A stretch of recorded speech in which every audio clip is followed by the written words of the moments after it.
Yo, what's good YouTube? In today's video, I'm giving you guys a new top 5 meta loadouts you guys need to be using. So if you enjoyed the video, let's break 200 likes, subscribe, notifications turned on, and let's get into it. All right, so for our first gun today, we're going to be using, or I'm going to show you guys, the LW3A1 Frostline, which is a really good sniper rifle for those of you guys that want to use something different than the HDR or something else like that. This is going to be really fun. So first thing, muzzle, we're going to go in here and we're going to throw on the mono suppressor. You guys see that mine's only level 26 out of 44. When you are at this level or even a little bit below, you have a full LW3A1 build. Listen, I level up and max out guns that I always use, and this is not something that I always use because I don't snipe a whole lot, but when I do go for a sniper, I like to go for the Frostline, the HDR, Car 98, so on and so forth. So mono suppressor is going to be the move right here.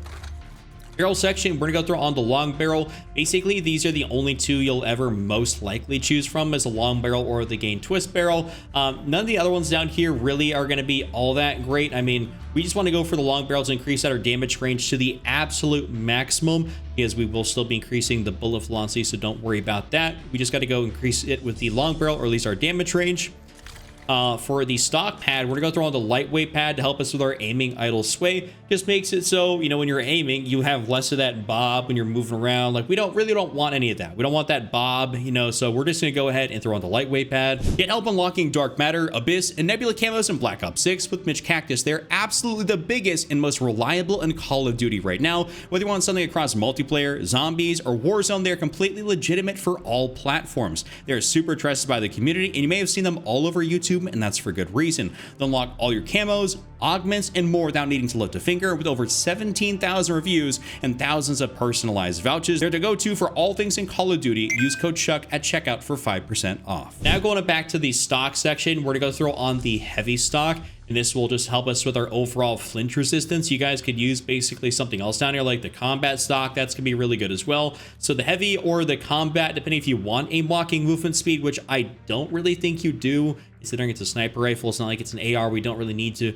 have more than speed when we're moving. You tend to want to stay in place when you're shooting. So go throw on just the heavy stock and you'll be good right there. And lastly, in the fire mod section, we're gonna go throw on the 7.62 NATO overpressured rounds, which makes up for what we would have gained by having, let's say, a barrel that increases the bullet velocity, but we have the maximum increase to our damage range. And now we have a massive increase to our overall bullet velocity here, 15%, pushing us out to 80 meters of effective damage range. So that is your one-shot headshot distance. And of course, then 1,214 meters a second in overall bullet velocity, making this thing very, very lethal. Really fun to use, and that right there is my full build. After that, I want to show you guys here a build for the FFAR. This is kind of like my new and improved FFAR build that I think is a lot better to control for long distances. You can build this thing out for close range, medium range, you know, distance, etc. You can build this out for sniper support, kind of a variety of ways, which makes it pretty cool and versatile. But we're gonna make this a longer range primary AR build, and so we're gonna go throw on that Volzinski reflex.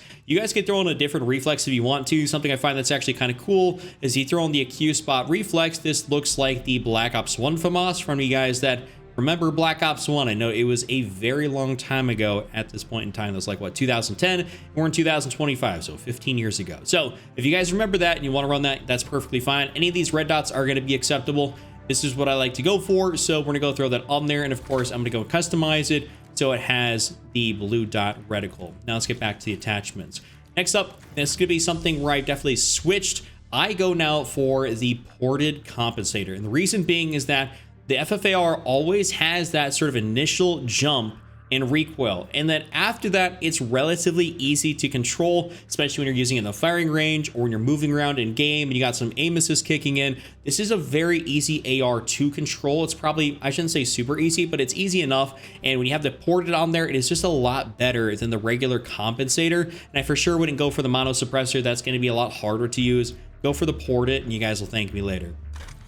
Barrel section, we're gonna go throw on the reinforced barrel here just to give us out to, or get us out to 54.5 meters of damage range, 1,087 meters per second in bullet velocity. I'd prefer to have something around that gain twist where you're like, you know, 1,100, but overall, I think you definitely need that damage range. Like, you want this gun to hit really hard. 938 round per minute fire rate. Probably one of the fastest, if not the fastest firing AR in the game. So we're gonna make sure that we take full advantage of that and hit our shots good at long distance. After that, we're gonna go for the vertical grip here. You guys could technically test out the G grip. I did test it a little bit. It's all right, but I think I'd prefer the overall vertical foregrip here for this gun. And lastly, we're gonna go throw on extended mag 2 here, and that's basically gonna be that. That's my full build. Now to jump in here for the C9, one of my favorites to use, apart from like the LC10, we're just gonna make this a very simple build here. My favorite of all time. Barrel section, we're gonna throw on the long barrel or the reinforced barrel. It's like kind of weird. It seems like depending on the day for me, I might switch to the reinforced, I might switch to the long barrel. Sometimes depending on maybe server latency, it seems like maybe the long barrel shots don't hit me as well, just because your bullet velocity is obviously lower than it is with the reinforced barrel, but I'd say generally speaking, you want to be here with the long barrels. We'll take a look at this here. So 17.2 meters versus 15.2. 15.2 is still perfectly fine, so you guys will be okay, but 17.2 is definitely more preferable. Helps you hit shots a little bit more outside that super close range. On a barrel, we're just going to go throw on the Ranger foregrip here. If you guys want to, the G grip or the vertical foregrip does work out pretty nicely for this, because the C9 does have that recoil where it starts to go up and then starts to jiggle around a little bit, so it's a little more tough to control at that point. So the G grip or the vertical will help you out more in that regard. But if you just want more mobility and a little bit of recoil control, then go for the Ranger, and that's my preference. Magazine, we throw on extended mag 2. Do not go down here and throw on the 10 mil auto 30. It will do relatively about the same type of damage that you will with the base magazine size, because obviously you're decreasing your fire rate and stuff like that. While increasing your damage, it relatively evens out, balances out, so it's not really that good. It's not worth using over an extended mag of 1 or 2. So I just go for extended mag 2.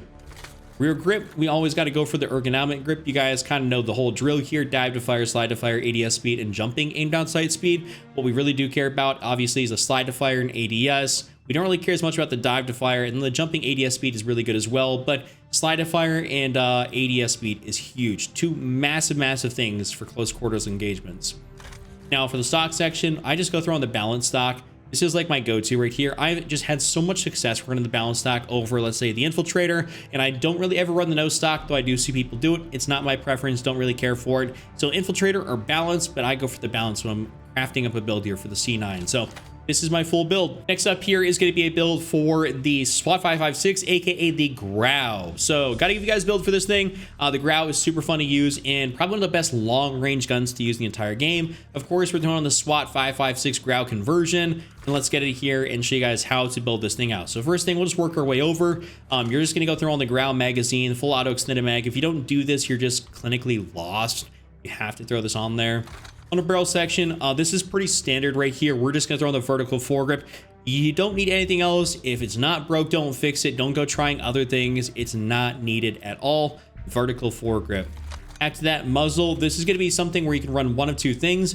Ported compensator, I think, is actually phenomenal on this gun, and it really will make your gun feel like it's truly a laser beam. So you can use that. I've had great success with it. I got a full dedicated video on this exact build where I show some gameplay with it. So you guys, I mean, you can see that for yourselves if you really want to. But the ported compensator is fantastic. Also, if you don't mind a tad bit of recoil and want more range, the mono suppressor is going to be great. So go ahead and slap that or the ported on there. I'm just going to throw the ported on there right now.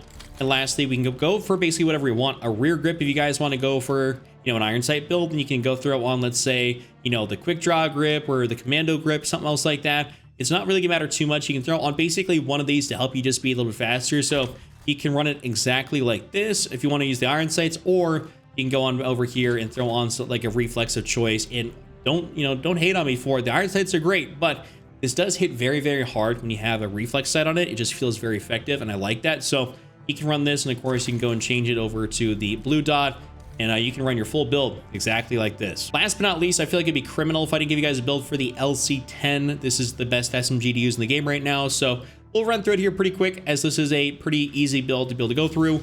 Long range barrel, the long barrel for that long distance, we're just going to increase that out as much as possible. 16 meters, right where we want to be. Our rate of rounds per minute for our fire rate is great. Bullet velocity is perfectly fine, so it's not like we're lacking on anything. Under barrel section, we're gonna go through on that Ranger foregrip. I always go for this. I don't really ever go for the G grip or vertical. This really doesn't need that much recoil control. Honestly, it's pretty easy to use. Probably one of the easiest SMGs to use, so might as well just get more sprinting movement speed out of it. Magazine, I go for extended mag 1 over extended mag 2. The reason being is I feel very slow on my ADS.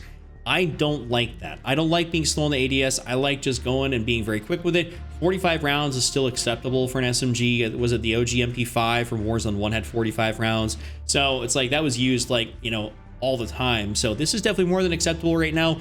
Go for 45 or go for 55. It's just kind of up to you guys. Not going to make or break your build depending on what you choose, but I prefer extended mag blunt. And rear grip section, we're going to go for the ergonomic grip. I already explained this on the C9, so I won't again.